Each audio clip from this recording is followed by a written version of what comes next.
Americans have been mass shooters over the last 10 years? Too many.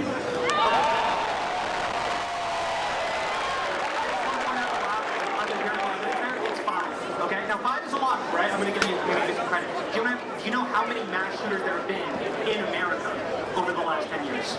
Counting or not counting gang violence? Great.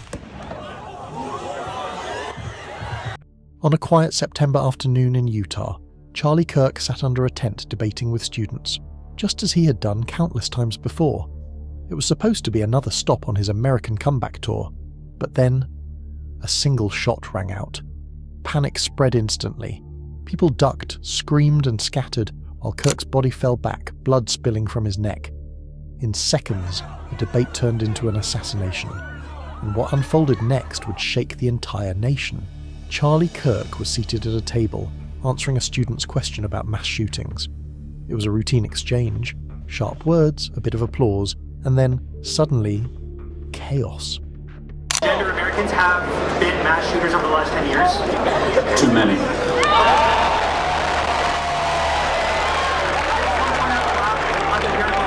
It's 5. Okay, now 5 is a lot, right? I'm going to give you some credit. Do you know how many mass shooters there have been in America over the last 10 years?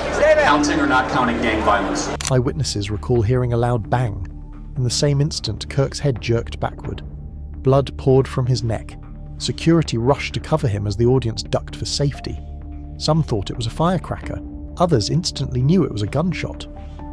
Yeah, I was more towards the back left of the courtyard, kind of looking left side towards his tent. So. And what did you see? I saw, at one moment, me and my buddies were having a good time just listening to what was going on. And then we just saw it. We heard a loud shot, a loud bang. And then I saw his body actually in slow motion kind of fall over. Phone footage shows the crowd scattering in all directions, students yelling in shock, and officers desperately moving in. Kirk was quickly carried toward a police vehicle parked just behind the tent. His condition was already critical. The fear was unmistakable. This wasn't just an attack, it was a political assassination in broad daylight. Within minutes, eyewitness videos began circulating online. They showed a figure on the roof of the nearby Loy Center, lying flat in a sniper's position. From that rooftop, the shooter had a clear line of sight, estimated between 100 and 120 meters away from where Kirk was seated. Moments after the shot, the figure was seen retreating, climbing down the far side of the building and disappearing from view. Investigators later confirmed palm prints, shoe impressions, and possible DNA traces left on the roof's edge.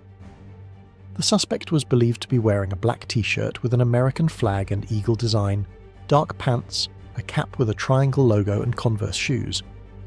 These details would become critical as police worked to track his escape route, across a grassy area, into a parking lot, and then vanishing into a wooded stretch nearby.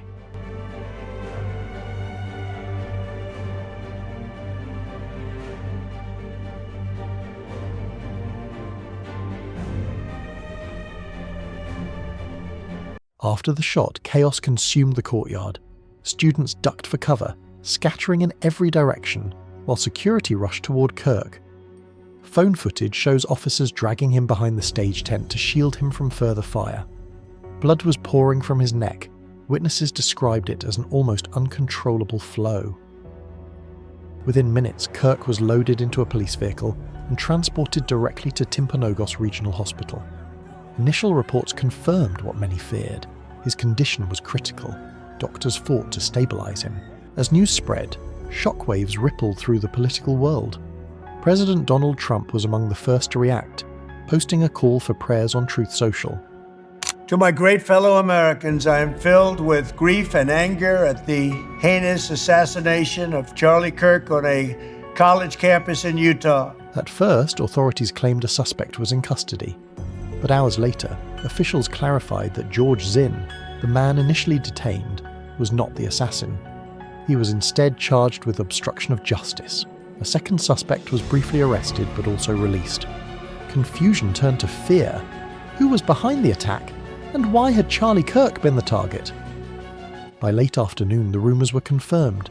At 2:40 p.m. MDT, Charlie Kirk was pronounced dead. The cause? A gunshot wound to the neck that severed critical arteries. President Trump delivered the news publicly, calling the assassination a heinous act against our nation. Kirk left behind his wife, his young daughter, and his son. In a somber order, the White House directed all American flags to be lowered to half-staff until Sunday evening, a gesture of national mourning. Even after the announcement of Kirk's death, confusion still surrounded the case. The FBI and Utah authorities clarified that 2 suspects had been taken into custody, yet both were later released. One man, George Zinn, faced charges only for obstruction of justice. The real assassin, officials admitted, remained at large. Charlie Kirk's story matters, not just because of how he died, but because of how he lived, and the people who still love him today. If this story moved you, share it.